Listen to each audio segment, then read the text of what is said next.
Et mis see on, mille pärast mina tahtsin, et meie lapsed lähevad tegelikult muidugi meil Liina, kui hakkas juba 12-13 aastaselt rääkima, et tema tahab tohutult välismaale minna, siis me ju alustasime sellega, et me vaatasime kohe mu tuttavad, kes välismaal on, et kas nad ei võtaks, oi tore, võtame, aga tohutult raske seda asja ajada kooli ja nende suhtes.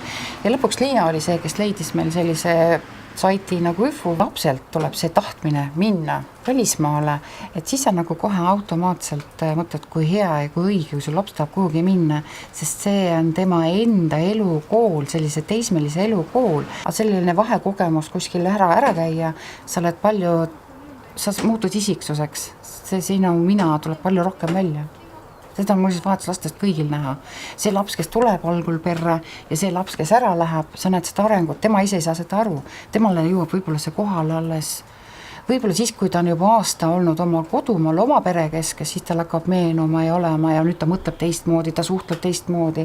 Tema näiteks Suusaniku puhul, ma toon sellise näite, see Hollandi tüdruk, kes meil siin oli, ütles, ma nägin, kui teistmoodi ma tegelikult mõtlesin Hollandis olles, kuidas ma oma sõpradega rääkisin oli ja kuidas ma siin Eesti sõpradega rääkisin ja olin, et tema just tõi ka selle näite, et see teine mina kuskilt, võib-olla see parem mina tekib just vahetusaastal, tuleb välja.